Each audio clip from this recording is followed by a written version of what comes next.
Melanjutkan dari cerita sebelumnya, Benaran Porno, Bab 297. Akademi Guanxuan di Negara N.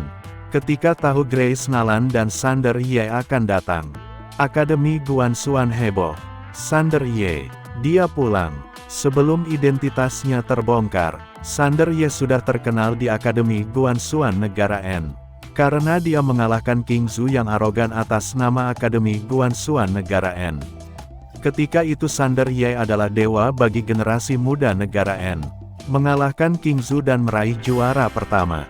Belum pernah dilakukan oleh siapapun sepanjang sejarah negara N. Tapi Sander Ye berhasil. Karena itulah semua orang yang keluar dari negara N sangat bangga. Seluruh generasi muda negara N mulai percaya diri. Sesudah tahu identitas Sander Ye, prestisenya luar biasa. Mendengar kabar kedatangan Sander Ye dan Grace Nalan, seluruh siswa Akademi Guanxuan Negara N menunggu di depan gerbang. Dari tetua utama hingga tukang, semua menunggu di gerbang gunung.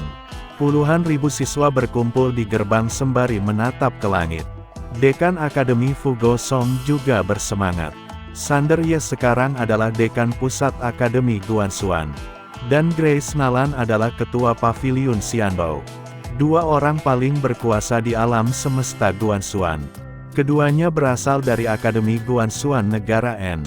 Tentu saja selain bersemangat, dia bersyukur. Untungnya, ketika Sander Ye diburu oleh pusat Akademi Guanxuan, dia nggak memperburuk situasi. Kalau nggak, rumput sudah tumbuh di makam Fu Gosong.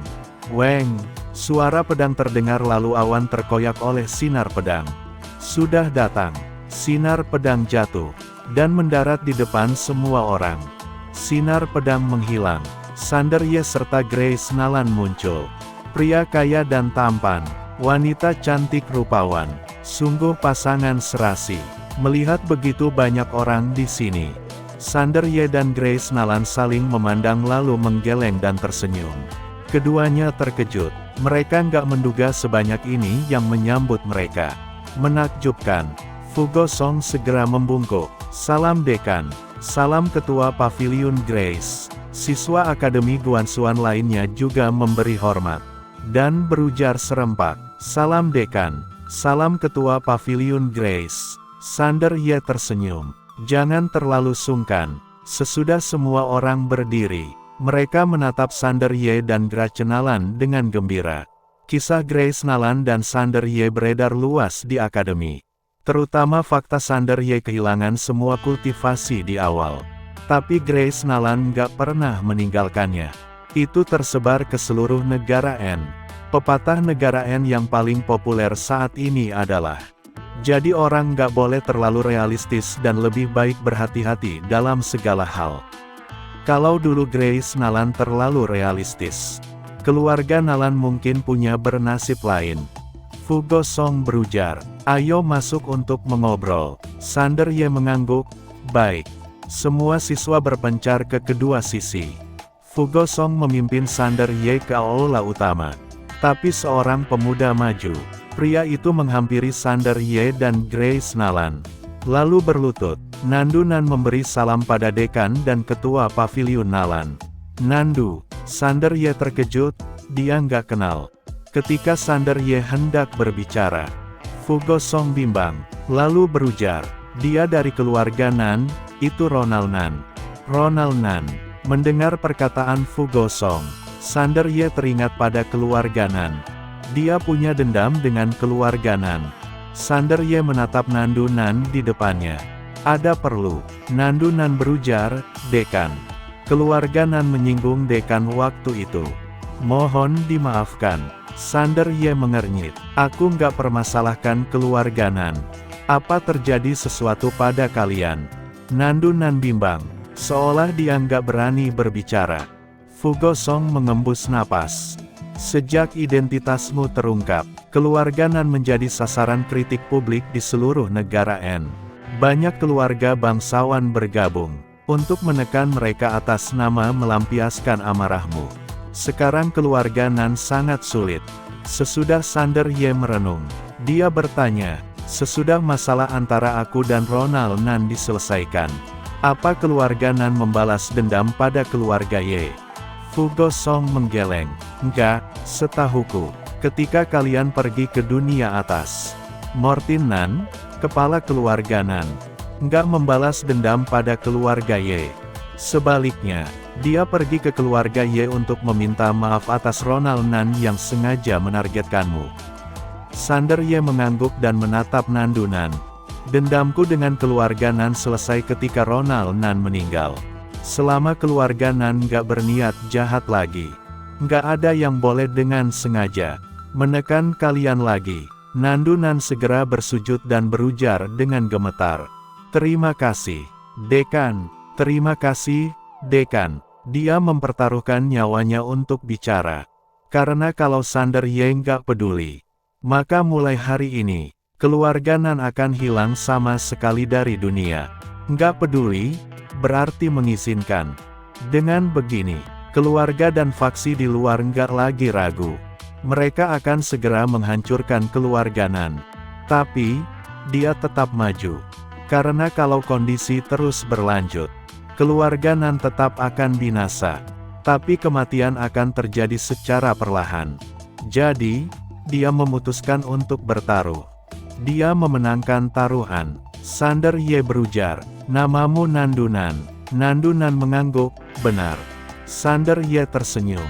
Kamu sangat berani, bagus. Lalu dia mengajak Grace Nalan pergi. Fu Gosong melirik Nandu Nan sembari tersenyum.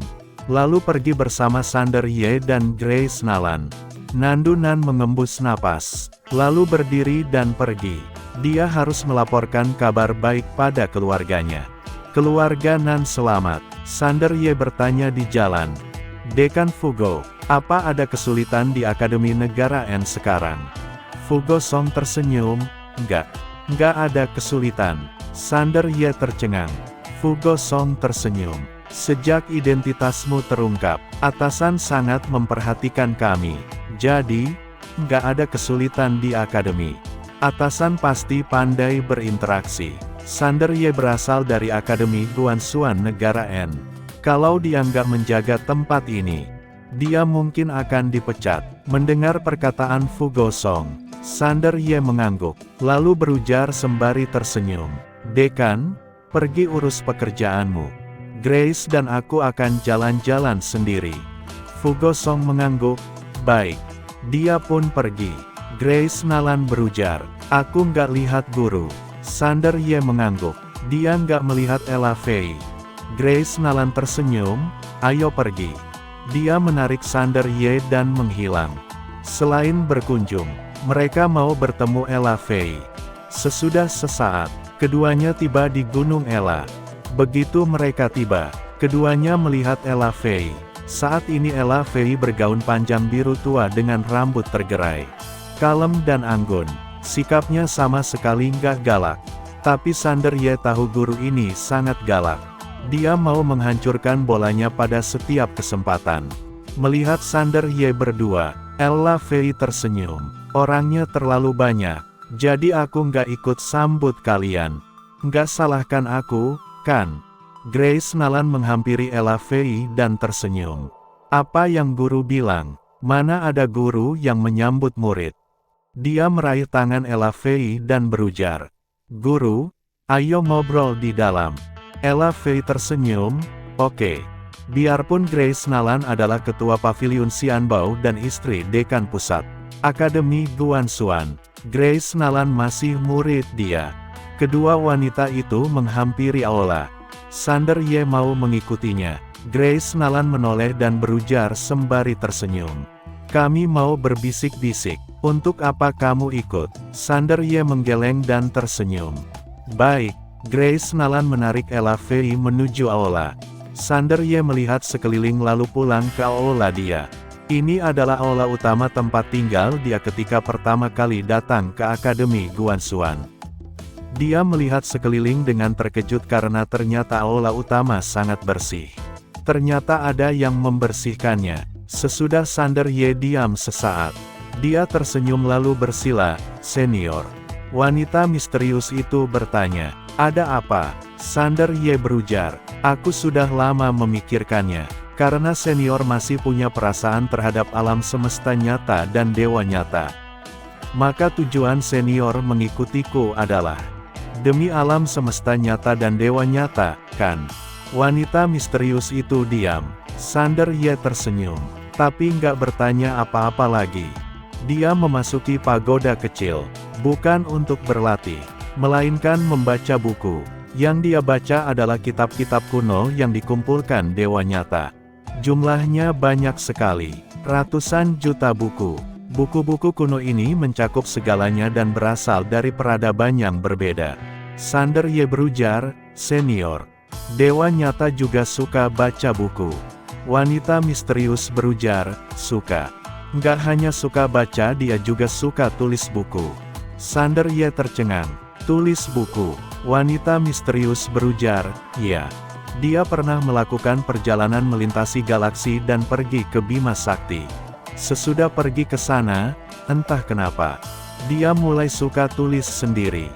Tapi, sesudah dia tulis, dia hanya menunjukkannya pada kami bertiga. Sander Ye bertanya, apa buku dia bagus? Wanita misterius itu berujar, mungkin nggak cocok untuk pria. Sander Ye bingung, kenapa? Wanita misterius itu berujar, nggak cocok untuk anak-anak. Sander Ye tercengang, nggak cocok untuk anak-anak. Buset, Sander Ye penasaran, boleh aku lihat? Kalau nggak pantas untuk anak-anak, maka dia sedikit tertarik. Wanita misterius berujar, lebih baik jangan. Sander Ye bingung, kenapa? Wanita misterius berujar, benaran. Sander Ye tertegun. Sander Ye nggak memaksa lagi. Dia mulai membaca buku. Dia menemukan buku-buku ini ada komentar yang sangat memotivasi. Bahkan ada yang kritis tanpa ampun. Ternyata, itu komentar dari dewa nyata. Kritikannya juga sederhana. Hanya satu kata bodoh. Jadi, ketika Sander Ye lagi membaca, satu kata ini muncul setiap beberapa baris. Membuat dia pusing. Ketika dia selesai membaca, Sander Ye menemukan pada akhirnya, kata-kata kritis berubah. Dari satu kata menjadi beberapa kata. Kalau kamu nggak bisa menulis, jangan tulis. Sirami setiap hari, payah. Sander Ye diam. Gambaran dewa nyata di hatinya mengalami perubahan besar. Bersambung.